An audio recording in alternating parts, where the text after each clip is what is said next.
to my new interview with the incredible Bill D. Russell, who's very kindly joined me from the US.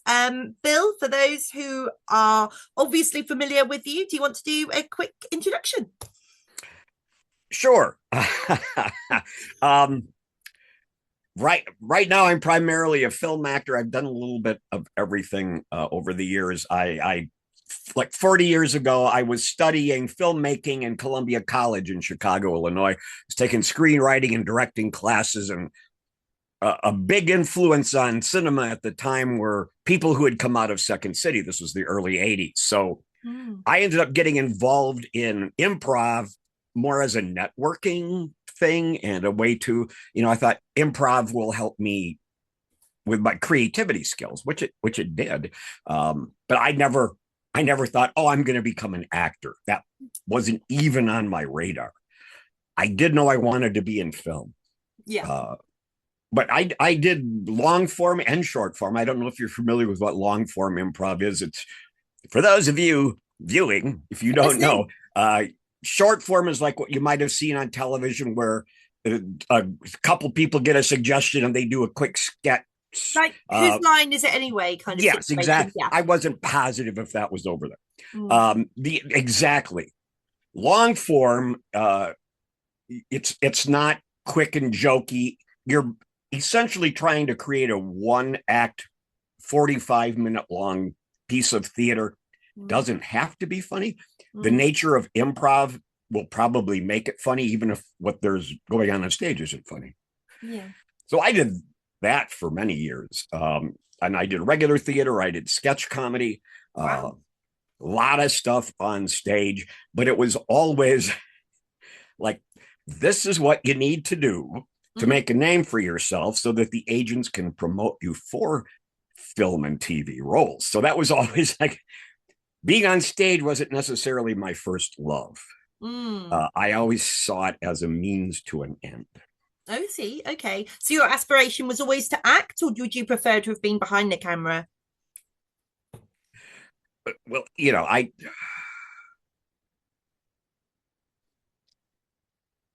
being an actor is probably what I'm sorry, my brain just froze there because I was Oh, trying to figure don't out the worry, you answer. did. It's a bit late in the day, to be honest. They wouldn't worry. Well, it isn't um, me. because like when I say it just didn't occur to me that that was something I could aspire to, being a professional actor. I Mm, came from a very rural area in Wisconsin. It's farm country. yeah. Um, I didn't have siblings and I didn't have any other kids around to play with. Mm. Uh, so professional actors, it was like a different plane of existence. Right. It's that It'd kind be of like saying, "Oh, well, Bill, you're gonna grow up to be an astronaut." Well, that's probably not really gonna it's like happen. that brass ring, Um, isn't it? It's like that it, unachievable goal that doesn't happen for those country kids, right? It's that, right, yeah, yeah. and really, it wasn't until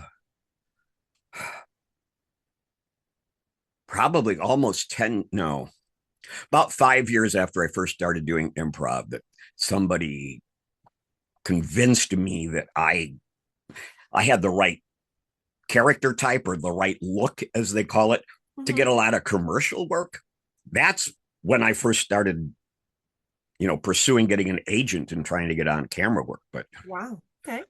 That's incredible. everybody else was doing that. You Yeah. know, Yeah, exactly. I just, that, I don't know. I had some mental block against pursuing acting. Hmm. Okay. So obviously, some of us may not be aware, but I'm a little bit of I've done a little bit of research onto you, and know that you were in blockbuster commercials as kind of one of your more notorious kind of Yes, advertising definitely roles. Yeah, notorious. I like that one. a better term. Yeah, he was right, the guy who told me to do that. Rob Southgate, I'm looking at you. Yeah, so that's probably the one I did lots of commercials in the mid 90s or early 90s. Mm. But that's one just lives on and on and on. It's the Blockbuster video store commercial that starts out, if you could have the perfect video store, you'd have 24-hour, blah, blah, blah, blah. Yeah. And you see a family at the beginning, and then the camera pulls back and the store comes up around us, and we're walking through the store. Okay. So honestly, yes, it did pay well because it was Blockbuster Video.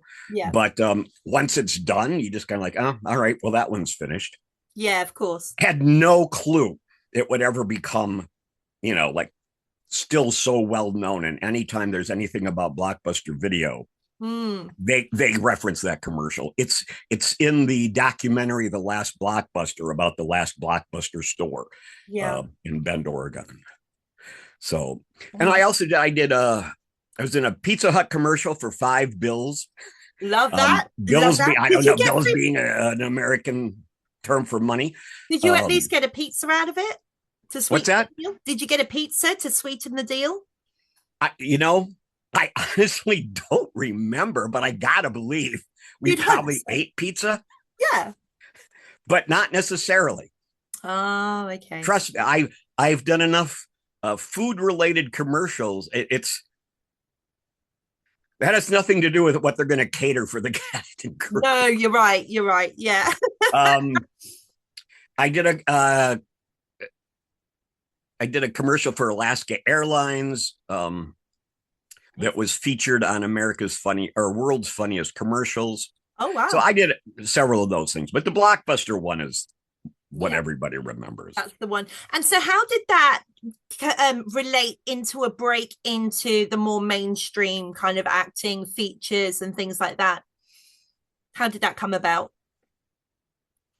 Well, I was always auditioning for everything. I mean, uh, commercial again. Hmm.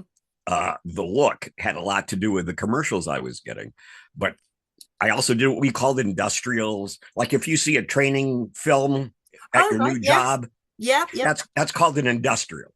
Oh, right. There's that's just the term they call for it. Yeah. Anything that's film but is not intended for broadcast, it's for somebody's usually a business's private uses. Called an industrial. I did a bunch of those. Um, uh, I did a few TV shows, none of which I can find the footage of now. I was on an episode of Unsolved Mysteries, an episode of Ooh. America's Most Wanted, which is like a true crime show. Oh, trust me, we Yeah. got all of that on Sky over here in the 90s. Okay. We got all Yeah. of that. Yeah. But again, those are like from the 90s. So there's Yeah. really not much of an archive of them. And I know some of them are. I just a few months ago had a friend reach out to me and say, Bill, did you ever work on an episode of Unsolved Mysteries? I think I saw. And I'm like, first of all, why are you even watching like It's a making show me from the sad. 90s It's in the honestly, middle of the night? these And things I are know all, you have a life. So, yeah, these but things are all making but a try to comeback. find it, I because there's no real episode guide Hmm. and nothing back then really recorded stuff like that like they do now. So if you look at my IMDb, it doesn't look like I really have much Yeah. prior to a certain point, but it's just because those things are not on IMDb Yeah, for me exactly. Yeah, of to course. have a credit there. And I auditioned for, well, oh, here, you like this. I worked as a background extra on the movie Home Alone. I don't know if you ever Nice. heard of that. It may be a Uh, little bit familiar. It might ring a bell. the scene where Catherine O'Hara is at the airport customer counter saying, Yeah. uh, my son is home alone. Hmm. I'm just one of the people milling around behind her, Oh, like we've got to walking through find the you for this airport. interview. I'll find you and circle it and edit it in. We'll find you. I welcome you to try. Trust me, I have a bit of a thing for this. I will find you. Okay. Uh, but I auditioned like 5 times altogether for Groundhog Day and Wow. never got cast. The So irony. yeah. The by the fifth one, because you kind of go through because they're weeding people down. They'll call Mm-hmm. in like 500 people and say, okay, we want to keep working with this 100. Mm-hmm. And then each step of the way they're narrow, it's a process of elimination. So I got far enough that I was reading with, instead of reading with the local Chicago area casting director and they passing that on to the big shot Hollywood casting director, the Mm. big shot Hollywood casting director was there. His name was Wow. Howard Fuhrer. Mm-hmm. Fuhrer. Um, he was very well known at the time. That he was like one of the main casting directors. Mm. And it didn't seem like it was going real well. And then at some point he stopped. He goes, excuse me, Bob. My name is Bill. Excuse me, Bob. I have a cold coming on. I took some medication this morning, and I think it's starting to kick in. Oh, goodness. So that was the end of that interview. And Oh, I never heard anything again. So I that's didn't get to be in Groundhog. But my point is, I was auditioning for these things. So it wasn't like I was. So when you ask how I made the transition, I guess it would be when people started actually offering me film roles. yeah, of course. So But of course, and we're also talking about, those movies I was auditioning for were Hollywood studio movies, whereas most of what I'm doing now is indie film. Yeah. I was going to ask about that actually, because obviously indie filmmaking is a big passion of mine, you may have noticed. And I think that's really broken into the mainstream a lot more since around the COVID era, just even probably on the precipice of around 2018, 2019. So obviously you're quite well known in the independent filmmaking world. So what is it That's just because I make a really big nuisance of myself. Trust me, I'm the same. I'm hounding people all the time. Like, give me your film. Here, So what is? Let me say this to address that real quick. At some point, because there are a few platforms that post what they call breakdowns. They're audition notices. Here's a film that's in development. Here are the people they're looking for. You can reply, which is how I ended up in Puppet Master. I responded to one of those. But when I look at these breakdowns, I kept seeing, here's a part. This is the salary for that part. However, bigger salary negotiable for name talent. And I was like, okay, so there's not that I want to be a name, but if that's something that they're looking for. Yeah, right. And I understand that. There's there's a value to that. I'm just going to work on my brand and get my name out there. It's very much just like any other role, really. You put it on your CV and you aim for bigger. You step up the ladder, as it were. Right. So I mean, apart from that aside and the progression, what is it that really draws you into the independent filmmaking as a, I guess, not really a subgenre, but as a way of filmmaking? Is it more it's where the opportunities are? Yeah. Nobody's calling me in to audition for studio films. That being said, the studio system in America has changed drastically. And like you said, a lot of it has to do with indie film, the rise of independent filmmaking. And I personally believe, and there's other people who agree with me, the tide really turned with the Terrifier franchise. I agree. When by the time Terrifier 2 came out and it was huge, that was an independent film. The very first one is extremely low budget. I mean, yeah. So for that movie, an independent film, to become relatively successful mainstream, is still a little too extreme for a lot of people, but it was being shown in theaters and it had a theatrical run. Yeah. And people began to realize good movies can be made without needing the studio system. And absolutely. I know people who live and work in LA and they say it's just vastly different than it was even 10 years ago. A lot of studios are closing down, or they're they're getting rid of a lot of they're cutting to the bone. So, which is fine by me. The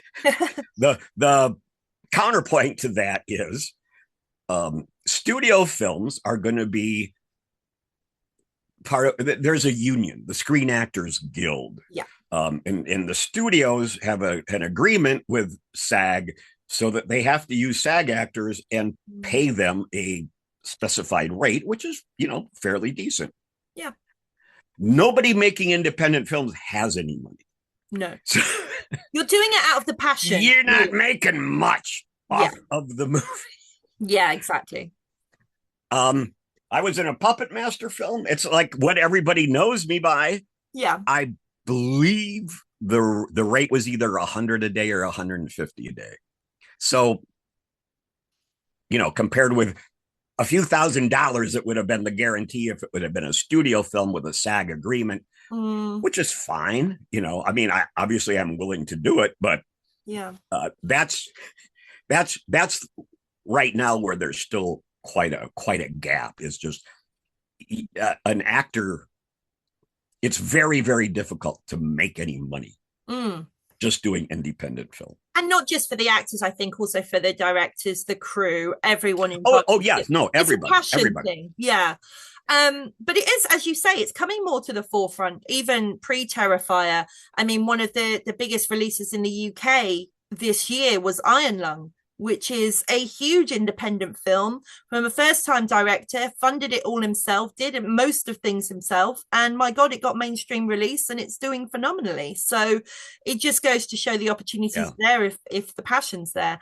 Um, so I mean, obviously you've mentioned it now. We're kind of there. Uh-oh. Tell me about the Puppet Master experience. Tell me about Doktor Death. I want to hear as much as you want to The tell Puppet me. Master experience. Yeah. Okay, you asked for it. Yeah. So this would have been 2022, Mm-hmm. and one of these casting platforms I talked about is called Actors Access. Mm. And earlier in the year, I'd responded to a casting notice for a baby oopsie. Mm. Um, Submitted. I never heard back from them. Next one comes up. It's for Puppet Master Doktor Death. I was clueless. Mm. I had seen the Puppet Master titles, show up like on Tubi or on the streaming platforms, and thought those look really dumb. Who watches that? Right So here. I was like, it's no big deal. Yeah. Uh, and I don't. Have you seen the film? Have you watched the movie? Yes, yes. Have you watched Doktor Death? Puppet Master Doktor Death, available on Blu-ray. Um, One of only two spin-offs in the franchise as well. It's the second spin-off. right. Yeah, Yeah. yeah. But I sent in my information, my headshot, my resume. They contacted me back. They said, we would like you to audition for the role of the guy with the long white Oh, beard. yes. Yep. Um, The so I name did that, yep. and they said, okay, we want to have a call back with the casting director and the director, Dave Parker. Mm-hmm. So we did that on Zoom, and they said, but we want you to read for the guy who golfs. Oh. Sid, I think his name was. Mm. He's putting in his room. So that's what we did on the Zoom. And then when I finally heard from the casting director, she said, we're gonna we're gonna offer you this role. Oh my goodness. So I don't know what their decision was made, but I to me, I found it interesting that I went like 3 completely different auditions to Yeah. get cast. Yeah. And then I posted something on Facebook. I said, I'm going to be going to Ohio. I got cast in this Puppet Master movie. And the responses I got, that's when I realized Yeah. what a fan base that movie had. So when that was released on Halloween of 2022, there was a Days of the Dead horror convention in Chicago like a couple of weeks later. Yeah. And I thought, and I had never been to a convention, had no idea what they were like. So I thought, Mm. I thought they were more just like a film festival Oh no. type thing. So I thought, it's a good place to go as an actor and network. Mm. I was not at all thinking I want to become a horror actor Mm. or become prominent in the horror community. Mm-hmm. I was looking for film work. Yeah. I didn't care, if horror film, great. Yeah. Uh, but like I said, it turned out that's where the opportunities are, because there's just, Mm. unlike, this doesn't exist in comedy as far as I know, and I've been doing comedy for 40 years, the kind of community that there is for the horror community, and this passion of just people making their own films. Yeah. So there's a lot of films to do. Yes. And, believe it or not, I'm actually in a couple of movies that are not horror. Wow. Um, so nobody ever watches them. But Oh no. We'll make an I said I'll exception. send you the links because they're actually both pretty good films. And one of them, there's a movie called You're Out. It's about dad and his son taking a cross country road trip to uh, take him for professional baseball tryouts. Okay. And I play this guy's former coach, Mm-hmm. who's a real asshole. All right, got it. But the movie opens with he did something wrong as a young baseball player, and I come up to him and I say, "You're as useless as a limp dick." Oh my goodness, that will do And it. then so Start flash for life. forward like 30 years or 20 years down the road, this guy is now an adult. It's him and his son that are going to be going across to this baseball tryout. Turns out I'm the coach in charge of the baseball tryout. So I spot this guy that I haven't seen for 20 years, and I'm like, oh, it's Browning again. Oh I goodness. assume that you're still useless as a limp dick. And I did that. Goodness me. I just, that's one of my all-time favorite parts in a movie. Do you know what though? Sometimes it's the most obscure role you don't expect comes out to be one of your favorites. Yeah. That's wonderful. Um, okay, so what else do you really enjoy about horror? Is there any kind of franchises that you're grabbing you as a consumer? Do you watch a lot of horror? Is that something you're That's pretty much all I want now. To give that a little backstory, like I said, that Days of the Dead I went to in November was the first time I'd ever been to one, and I was like, oh my god, this is amazing. But then, like I said, that started where I started networking with some people, and like I said, becoming a name actor. Yeah. I said, okay, I'm just going to blow myself up in the horror community somehow. Yeah. My own self promotion. I'll promote other people's stuff. I'm happy to promote anybody else's project because it's still my name getting out there. Yeah. So it's a no brainer. Exactly. So I think I have a fairly decent recognition with nothing to really deserve it. Oh no, I haven't done that in many films. Yeah. So sometimes that's all right. You could just be in one feature, and that one feature will resonate with somebody, and that's Right. it, you're iconic with them for life. Like if I didn't have the Puppet Master credit, nobody would give up about who I was. Don't know that that's the one tenuous thing I have to hook onto at this time. That will change. For now. But right now, that's like the one everybody knows. What they call franchise legacy name. That's it. That's the one.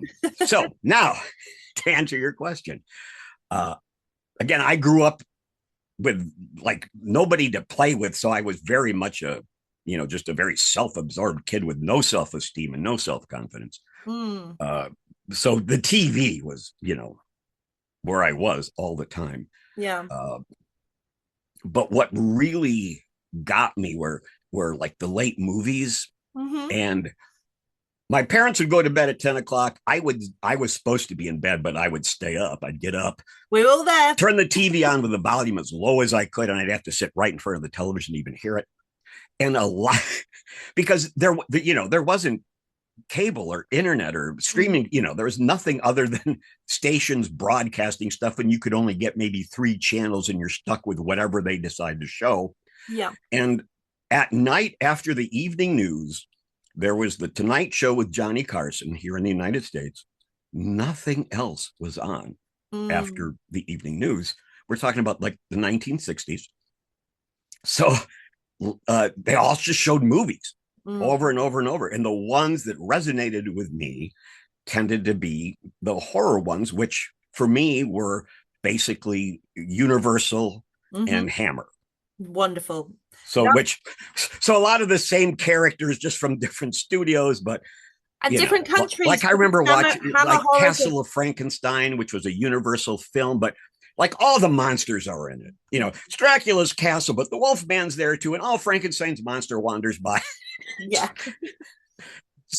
Meaning, my point being, they weren't necessarily that good, but when you're a kid, you're just like, oh my god, And then the Hammer ones again, and mostly like they tended to be Dracula, a lot of Dracula There's a lot of films. Christopher Lee, a lot of British actors, but Hammer Yeah, being a yeah. British label. So yeah, Oh yeah. wonderful. Oh, Christopher Lee. Yeah, and Peter Cushing. Yeah. Of Mhm. course. Yeah, wonderful. And is there anything recently that's grabbed you in the genre that you really enjoy? Anyone's work or a particular film that you watched and you were like, that is worlds apart from anything I've seen recently? Well, I'll start right out with the Adams Family. Are you familiar I with their they films? yeah, John Adams, I Toby love them. Poser, and their uh, Toby is an icon of mine. I absolutely adore her and their work. And I have to say, Mother of Flies, I'm obsessed. I watched it the day it was released on Shudder, and it's yeah. one of my favorite Well, and comedies. what they're unlike anybody else, and Mhm. I know a huge part of the the magic they create on cinema. Uh, Yeah. you've got a creative group Mhm. that is a family. Yeah. It's not like three talented people got to, which happens a lot, Yeah. and they'll make movie after movie. These, because they are related, they're a family, they live together. Yeah. It's totally different. Um, Where the Devil Roams is one of my favorite. And there's a lot Mhm. of just, like Zelda and her mom giving each Yeah. other like they're saying so much with Just here. just their eyes, Yeah. no words. And it's also Uh, the thing I love about their productions isn't just that you'll have John and you'll have Zelda acting and Toby, of course. But they're so ingrained in every part of the production. They write, they direct, they edit, even the the music. music, yeah. Oh my Well, gosh. John was playing in a punk band before they started making movies. So, Wow. Okay. yeah, Yeah. and their music is great. So, It's amazing. and I again, just because I stick my nose in places where it doesn't belong, I'm fortunate enough. I've become friends with them. We Oh. talk on uh, online fairly often, and they know I'm supportive. Mhm. Uh, so yeah, I think I there is some definitely something about their films, and I've seen them referred to as art house, meaning they're they're not popcorn films. Yeah. They're not one of my they're not blood and titties, as I often hear some movies referred to. It's a serious film. They're serious films. They just Yeah. have these dark elements, um, and that's sort of like the characters they use. They're real people, and Yeah. they come across as real. And there's sometimes you see somebody in a character, and you go, just a regular actor could not have done that. They had to find somebody who was that character to make Absolutely. that work. Yeah. And it does, it works. So, It does. It resonates through the screen, and I think that's why they're so successful. Yeah, yeah, yeah. wonderfully. Okay, so I wanted to pick your brains on a couple of other features that you've been intrinsically involved with. Let's start with Vic Effects. So Vic Effects. yes, so anyone who isn't aware, Vic Effects is an upcoming independent feature, and it's a really novel premise. There we are. We have the visual. I was very kindly I shared. have t-shirts for every movie we're going to talk about Well, I'm all ears for that. We as love a bit of merch. visual aids. Exactly. We love a bit of visual aid here. So I mean, tell us a little bit about Vic Effects for those who won't. Obviously, it's not been released just yet, but I've been fortunate to see it. But In less than a month, Chris and I, Chris Shuren, the director, writer, director, and I were just talking about, because I told him, I said, I'm going to be talking to you. mhm, What am I at liberty to say? Because we mhm. don't know yet exactly where it's going to be streaming, but Okay, March 10th, it's going to somewhere start somewhere. lovely. Probably video on demand, and it will be on physical media. Uh, But the thing Probably is, close to 10 years ago, I was teaching and performing short form improv at a comedy club in the suburbs of Chicago. mhm, Uh, and somebody called and said, we're doing this film and we have to replace an actor for this part. One of the other actors in the show recommended you. And okay. it was Rich Green in Evil Lurks. And I Oh, don't know if you've watched Evil Lurks. I haven't, but I've heard of it. You should. And I play a creepy as character. Mhm. Again, it's a fun role. the movie is hit and miss, Mhm. but that's where I met Chris. Chris was the co-writer and director of Evil Lurks. Long story short, he and his partner had a parting of the ways. But when Chris went on to make Vic Effects, he wanted to work with me again. He said, "Well, I'm going to write this part for you." And, I play a movie director. Vic Effects is about a movie director, me, Mhm. uh, famous horror movie director, my Foley artist, which is the person who creates sound effects for the movie.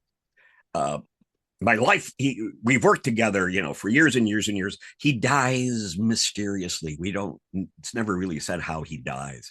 Mhm. Um, but then I hire a young woman named Victoria, who is an up and coming Foley artist, to take over, Mhm. to finish a film. And I give her all of the dead guy's things that he used for sound effects. He like uses a lot of found objects, Mhm. to create the sound effects. Uh, so at some point, those things may have been haunted or something, maybe. So Yeah. the evil that is being created for these movies begins to infiltrate into Victoria's life. Mm. Um, so we see that. We see the film she's working on. So we end up seeing like maybe 5 mini films, I think, within them. Yeah, it's like it's Um, very and Inception. There's lots of Chris would like at filters. some point down the line to do an anthology of Ooh. with those films, but in a fuller format. So that's Vic Effects. And if anybody's familiar with a movie called, and I know I'm not going to pronounce it correctly, Barbarian Sound Studio. I was You know talking the about movie. this with somebody very recently at a film festival, Barbarian in Sound in Studio, which is fact, I don't know if you would have caught it, but there is at least one scene in Vic Effects that is totally a match to it's where a woman, Anne Myrna, um, is like standing by a microphone in a booth, and she's screaming, and the camera kind of pulls back, and it's in black and white. it's a fantastic It, shot. it's intentionally It's gorgeous. Mm. exactly that scene, Yeah. and Chris likes to do things like uh, there were angles in my scene, camera angles, Mhm. where he was specifically looking to uh, replicate Alfred Hitchcock's It's wonderful. You camera can work. see the influence through his filmmaking in that. Yeah, That's the first of his films that I've seen. And it's honestly breathtaking. I almost wish I had a bingo card for how many films he'd referenced and lovingly didn't rip them off. It was an homage. It was wonderful. exactly. And Yeah. God bless you for getting that, because Yeah. it's lost on a lot of people, and it's unfortunate, but because Mm. yeah, there's so much in there that it's like if you know what you're looking for, you go, oh my God, Yeah. that was And Chris is So another one, that's Vic Effects. just to speak on him as well. I noticed that doing a little bit of research after the fact for my review, realizing obviously he was in the film in the last scene, which is mind blowing. No spoilers, but I really love that the way the film ended. Again, independent filmmaking, lots of people, lots of hats. He's Yeah. in the film, produced, Well, Chris etc. has a part in Evil Lurks. Mm-hmm. Uh, he kind of starts it all. He plays a hypnotist that messes with somebody's mind, and that's where the evil starts. Actually, in Vic Effects, uh, he's the red face Yeah, character. That's Chris. yeah. He's So also it's at the end he as well, does isn't he he? does kind of just be Chris Yeah, at the end, but I love yeah, that. he plays a character in a lot of this. Um, Fantastic. so yeah, that was Vic Effects, and now we're shooting the follow up, which is not a sequel. Mm-hmm. Um, what Chris Shern has said is he said if I were making Evil Lurks by myself, this is what it would be. Oh, This is okay. All right. Well, I'm gonna have to so, check out and Evil it's Death it's before I check not this one. really like as far as tone or look or there's you couldn't look at the two of them and say, oh yeah, those came out of the same mind, Okay. but the basic elements that Chris wanted that he couldn't get in Evil Lurks Oh, are wow. going to be in Hug These Bones is the film that we're making. It's called Hug Okay. These Bones. Thank you.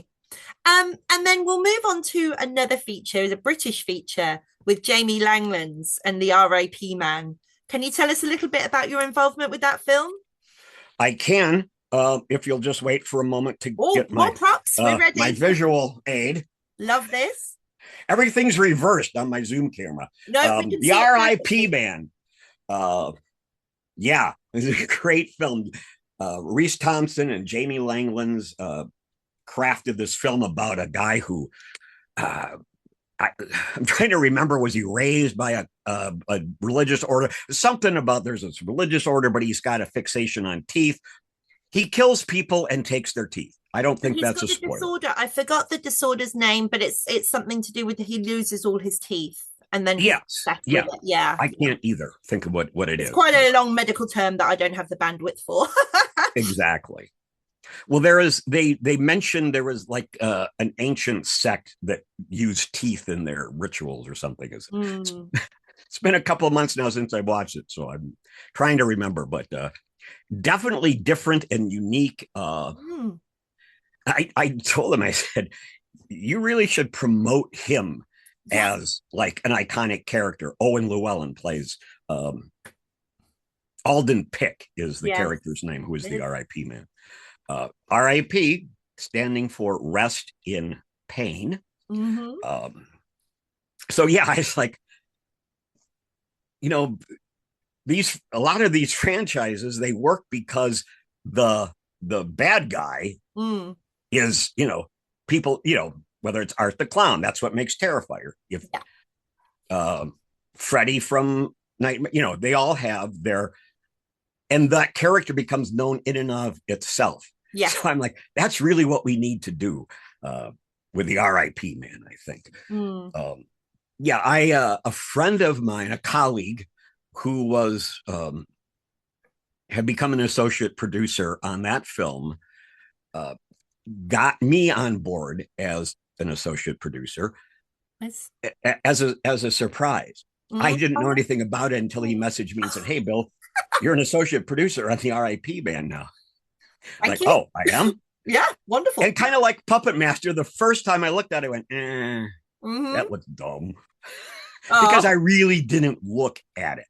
yeah.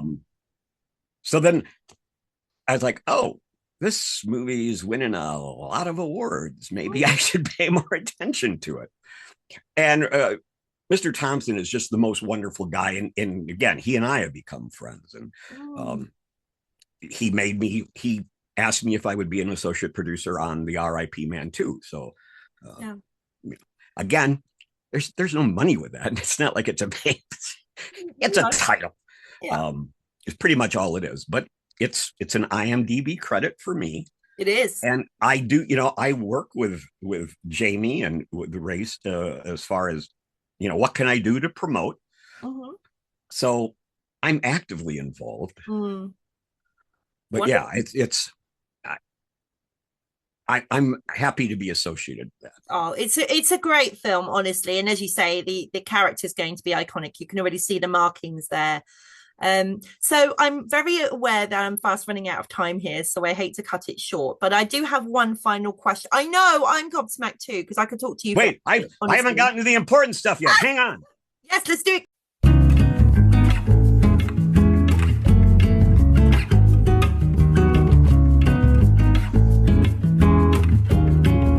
So was there very aware there's a quick costume change that our audience weren't aware of there? You didn't even notice, did you? No, I blank and missed it. You were like Superman in a phone booth. I missed it. It was wonderful. So as I say, I have one question that I like to round off my interviews with. Sure. And that is, if you were to create a double feature at your local theatre, not cinema, theatre, which two films of any genre would you choose to play for us to get to know you better? Okay, so we're not talking about movies that I'm in or even just horror movies. Whatever you want to screen. Two movies. You would love to show. That's an interesting question because normally people say what horror movies?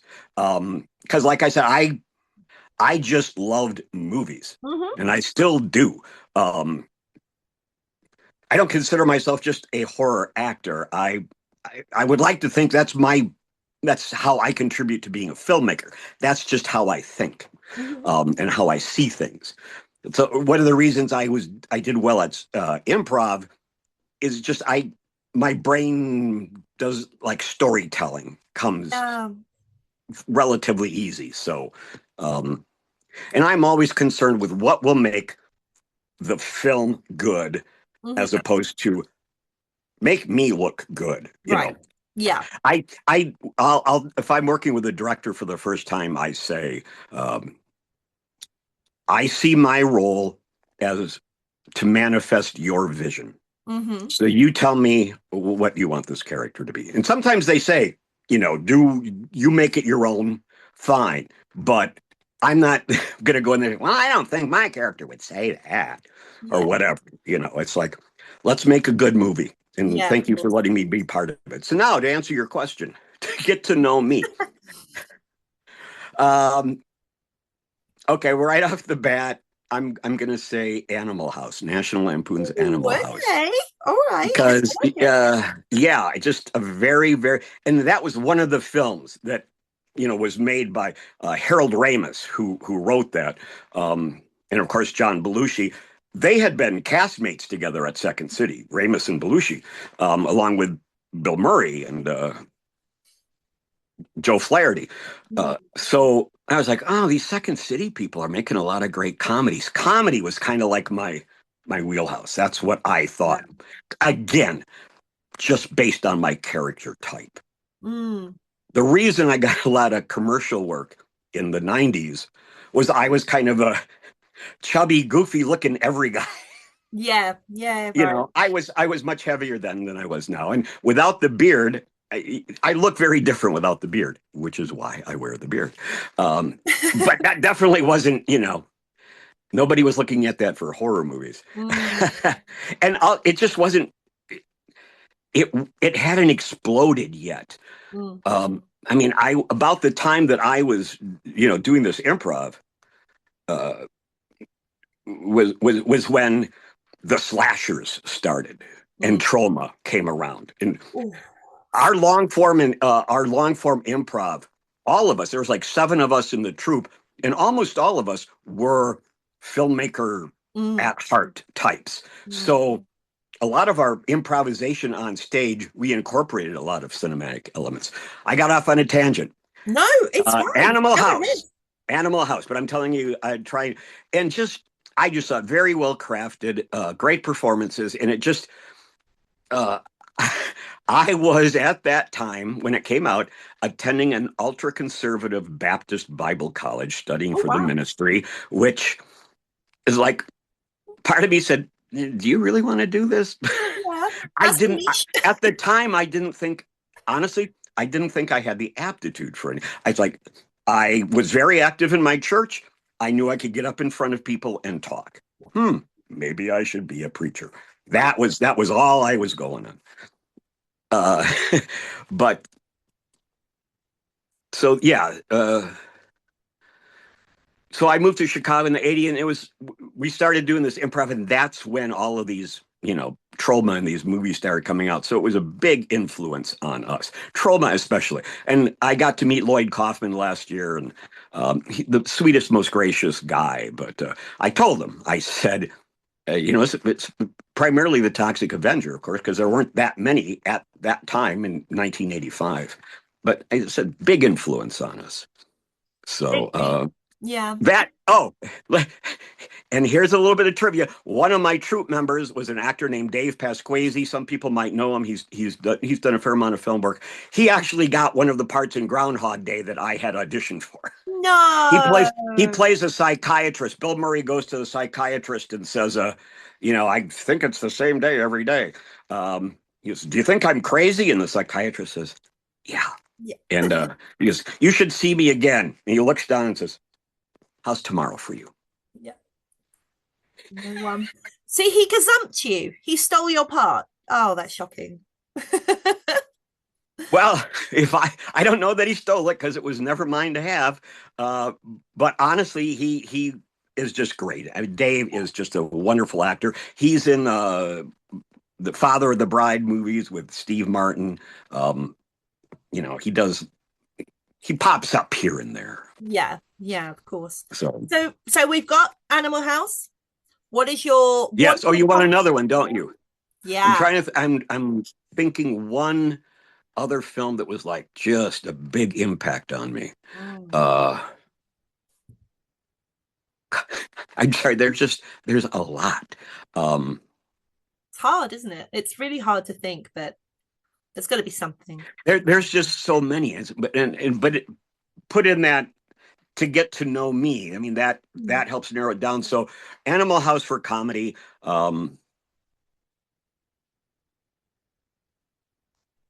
I keep wanting to say Halloween, and I don't know that that's necessarily it. But yeah, why not? As far as a film to get to know me, because I saw Halloween in the theater when it first came out, and I loved movies, not just horror movies. Um, being how I grew up, just sort of isolated and by myself. When I moved to Chicago, I was like a kid in a candy store. You know, I was all of a sudden I had access to everything. I was going to movies and theaters at least 5 nights a week Wow. until I started getting involved in improv myself because that took up because I had a full-time job as well. I worked for the Chicago Tribune. Mm. Um, yeah. um, so what I did with my free time then was I just went to movies. Yeah. And video cassettes were still in their infancy. To own your own VCR, yeah, it was a luxury item at the time. Um, so going to movies in theaters and which is what I love anyway. That's how I would prefer to see a movie is in a theater. Mm. Um, so yeah, so Halloween because I think that was the first horror movie I remember seeing that was not part of the Universal Hammer Yeah. umbrella. Um, and just again, it's like well crafted. I already had a bit of a celebrity crush on PJ Souls, Okay. the actress. I don't know if you know this. Yeah. Um, there's a scene where right before she gets killed, uh, she shakes her tatas. To me, that was Sold. Sold I on was I me. was a Yep. young I was We like all have those 21. I'm moments. sorry. I'm like, Okay. okay, you can stop the movie now. I'm good. Uh, We're happy. but yeah, I it's know like I'm happy. that. Yeah, that was just very, very well done. And ironically, now a lot of people say that I have a Dr. Loomis look. Mm. So, And definitely a tone to the voice as well. I was just thinking that when you said Halloween, I was feeling a Loomis. Do you think you'd ever like if they ever approached? Do you think you'd oh, absolutely. In fact, I've jump in had a a couple heartbeat? people reach out and say, "We're thinking about doing a Halloween fan film. Would you?" For a Oh, while, I was listed on IMDb as playing Dr. Loomis in a film that never got out of pre-production. oh, that's a shame. Um, but oh hell yeah! Yeah, that's what I could see you in. That would be And wonderful. I haven't made a secret. People who know me know Yeah, I would love to play Dr. Loomis. that would So be. okay, we're gonna go with National Lampoon's Animal House and the original Halloween. Oh, which order? This is where I'm going to throw you now. Do we send them home happy or do we send them home quivering in their boots? Because seeing the original Halloween on the big screen for the first time must Yeah. have been something else. But wow. Well, yeah, you had no idea what to expect. If you watch it now, you know what it is. Yeah. Even if you've never seen one, you still know because it's part of popular culture. It's just part of our zeitgeist. So yeah, I was like, oh wow. Yeah. But I remember. I also at that same period of time, I Spit on Your Grave. If you've ever seen Oh, that, yes. which No, is we have. incredibly violent film. It is. It's certainly Um, harrowing. Yeah. yeah, what bothered me about and that was kind of like ushered in the Friday the 13th and Mhm. those films. To me, having grown up with monsters and creatures, Yeah. a guy's walking around stabbing people. Huh? It took me a while to warm up to that subgenre. It's a culture shift because also then you Yeah. realize that actually having that narrative that humans are the real monsters is more terrifying Oh yeah. than Yeah. having a corpse brought back to life by electricity, as fantastical as it is and Yeah. terrifying that could be. Actually not knowing who's you're walking past in the street could cause you harm is the real horror. That's and that's been. I've had people say that that is my appeal. Uh, the creepiness that comes with that uncertainty. Yeah, Can I trust this person or not? exactly. The most unlikely Um, faces, you know. And that's worse than just if somebody's evil, you know that and you avoid them. The person who you're not sure about, but, which is I don't know if you're aware. Someone once called me the king of creep. That was the reason why. I did in your review. Yep. um, Definitely. But also just to say that a really wonderful nod to that when you were saying that the unexpected for me is American Psycho.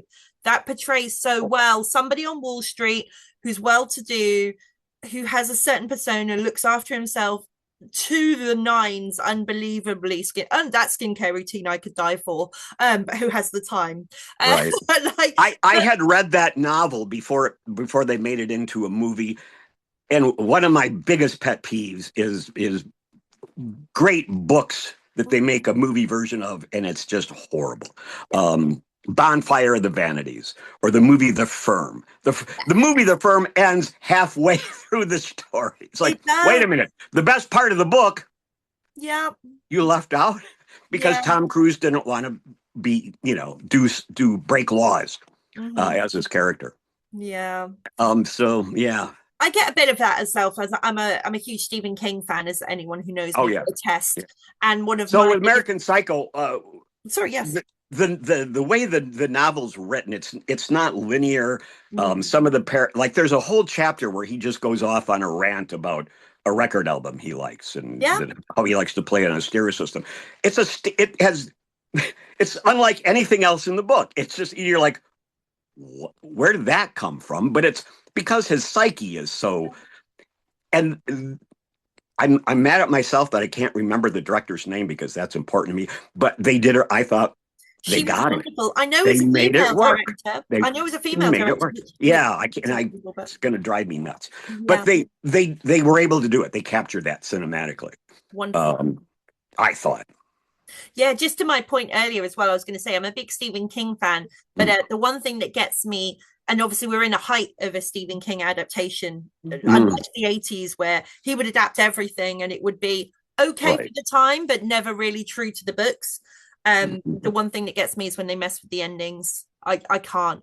I love Misery, and Kathy Bates and James Caan can do no wrong in my eyes, but to change that book's ending, I was so upset. That book ending was perfect for me. I just, Yeah. yeah, it's one of those little And I sad. remember reading there that there was debate over. They also changed something, and I'm not. When she hobbles him, I think she breaks his kneecap or something. It Yes, was yeah, something else in the book, yeah, and there was this debate over. Well, this is film. yeah, We're showing. Would it be so? It's interesting how they do that. yeah. The movie Hannibal. I don't know if you're a fan of the Thomas. Again, I had read the novel before I saw the movie. The ending is totally different. Yeah. And I'm like, really? Mm. Really? You went for the you went for the Hollywood ending. Yeah, I mean, I can kind of get it for some films, it works. But then I think also if you're going to do an adaptation and you change it, maybe there's something to be said for taking people back to the source material, which I don't Exactly. mind actually is a different viewpoint. I'm going to try and look at it that way. We're like, Right. we love this film. Come and check the book, it's better. Like, yeah. Exactly. But nobody reads anymore. Oh, yeah, If I can't consume it for 30 seconds on my phone, I'm not interested. Which that's is why we have vertical format films becoming more and more popular. I don't know if they are in the UK, they're but certainly they're starting. exploding here. Yeah, Vertical micro shorts, dramas, whatever they call them. yeah, I'm And that's moving. There are now horror movies being made in that there format. are So and TV series, everything's made for a TikTok audience, a 30-second yeah, mindset. It's quite a fast-pacing world, and when I'm not certainly keeping up myself, I'm quite happy laying back in the sofa. yeah. I'm quite Well, happy. I know a lot of people who say, well, yeah, well, but I prefer the horizontal format that aspect ratio gives you so much more, blah blah blah blah. Okay, yeah, I get that from an artistic standpoint, but the people who consume the films, that's changing, Yeah. and either you change with it, Hmm. or at least embrace it to some effect, or you get left behind. Yeah, no, I agree. So it's because it's not going to go away. As soon as there's a generation that grows up, that's what they know, are watching vertical micro dramas. Mm-hmm.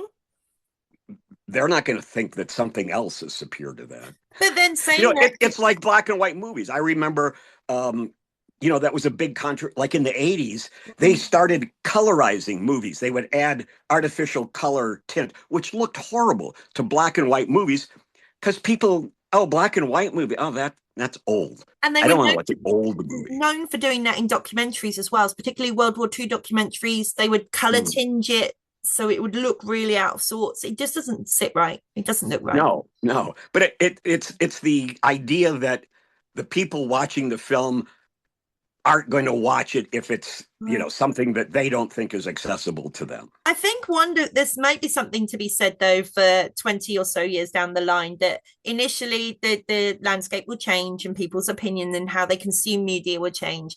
But I think actually looking at it now and the rise of physical media again, the number of people that I interact with on a daily basis who are VHS collectors, and my God, I was stumbling over them as a kid, frantically trying to get in to record the latest thing on TV, and then you find someone's recorded a bar mitzvah or whatever over it. You're like, that was my favorite episode of something, but now like everyone's collecting VHS, so the short form is wonderful while it lasts, but physical media will always be around, I think. And I still see a lot of debate, like, should we even bother doing this on physical media, blah blah blah blah blah. Like, yes, there's a huge collector's market. Yes, people aren't necessarily consuming that, but especially horror people. Yes, we're collectors, and we want to display all our cool horror stuff. and there's unfortunately my house isn't this way, because it's not just my house, but so many people I know, you walk into their home and it's total, it's like how people decorate for Christmas. You think it's Halloween, but it's Halloween all year round. And there's figures, and people display their films. It's wonderful. Because the artwork you get on some of even the 4K steel books and things like that, like absolutely, they're stunning. And yes, pay the money just for that. It's for a connoisseur, but it's there, and if you, it's like anything else. If you love that movie, you want to have it on. You want to have something you can hold in your hand and look at, and remember. Look at it, and you may not have the bandwidth to sit and watch another 2-hour film in the day, but you look at that steelbook and it takes you back to that moment when you last. Absolutely, it's wonderful. Well, it's like the way you decorate your environment or should be, I would think, the things that make you happy. This is what I identify. This is what makes me happy. So yeah. You love horror movies. You could print out your watch list, I guess, and post that. But geez, to have a bunch of the DVDs and the VHSs and what have you, exactly. It's a total different thing. Wonderful. But like I said, people aren't necessarily watching, which is the irony. But that's how it is. It is. Yeah, it's unfortunate. So, you have the floor. Is there anything else you'd like to say to anybody watching before we tie things up? I've asked my questions. So Andrew, you still owe me $200. I just made that up. No. I mean, you don't want to get me going again, because I'll because there's a lot more I could talk about, but we don't have time. We'll have another time for sure. I was going to say, you should have me on again. Definitely. I'd be happy to talk to you. Thank you so much. And thank you for the time today. It's really appreciated. And can I say before you sign off, I love your show, your whatever you call it, your content. I knew you because you reviewed the R.I.P. Man, and you tagged me in the review because I'm an associate producer on it. And I reached out to you and said that was a good review. Would you look at Vic Effects? So that's how we met. And I just feel like we hit it off well. Yeah. So, I enjoy what you're putting out there. I think you're a great person. Oh, thank you. So kind. You're. I may have a little crush on you. Just stop it! My God, no. He's in the I'm next just saying. game. I'm just saying. No. But yeah, no, I appreciate you taking the time, and it has been wonderful to get to know you as well. Like, this is the other side that people don't necessarily realize, that you reach out and you speak to people on a professional level, and you get to know and talk to them about their career, but actually it's the friendships you build along the way. And I genuinely appreciate you taking the And time. that's another thing about the horror community is that there is Yeah. that doesn't exist, in my experience, anywhere else. Nobody's, there's no network of comedy people Mm-hmm. like there is horror. It's its own thing. And it's all inclusive, which I completely love. Like, there's no discrimination, there's no. That's the other thing, and that was what when I first started like really getting involved. It's like, okay, this is a community of people like me, Mhm. former misfits and weirdos and outcasts, but together, it's we're family. Yeah, exactly. That's really what it feels like, Yeah. and I go to not as frequently as some people, but often enough to know it's like a family reunion. Hmm. Yeah. People only see each other at conventions, and when they do it's a party. Yeah, and this will be my first year going to. We have the biggest one in the UK here is for the Love of Horror, which is in April, and that will be my first ever horror convention, if you can believe. And I'm getting to meet so many of my online community friends that I've met over the last 6 or 7 months for the first time in person. I'll have not met any of them until that moment, so very much excited. and So and, and the celebrities that I've met at the conventions, not all of them, but for the most part, there's not that star thing. you Yeah. know there Everybody's down to earth. Mhm. I have so many people that I'm friends with now, Yeah. that it never in a million years would I thought, well, why would that person acknowledge me? Well, Yeah. we're all part of the same family now. It's a different thing. It's incredible, and it's truly wonderful and inclusive, as I say, and so welcoming. So and again, I really appreciate you taking the time, because it does mean a lot. My Because pleasure. I'm Thank you just. for having me on. Oh no, I appreciate it, because I'm just a consumer. I'm just a girl who watches film and loves talking about film. I don't bring any. I'm No, just a no, girl standing in front of a car. no, don't, let's not. But no, just to say that, generally I'm not in the industry. I don't act, I don't But you create, are I now. consume. You just have a yeah. But Yeah, what you're doing here, that you're getting there. generating content. It's just a different kind. Absolutely. And you're creating an opportunity for people like me to come on and talk about what we do. Exactly. Without you, there's no promotion. Yeah, no, So you're there. no, you're a very vital part of the horror community. I appreciate that. Yeah. Wonderful.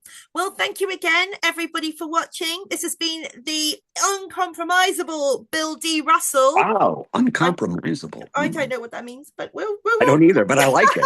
I love it. We love it. But yes, thank you so much again for taking the time, and we will keep across all of your socials. I'm going to blast it everywhere, and yeah, we'll be in touch, and we'll put some more. Excellent.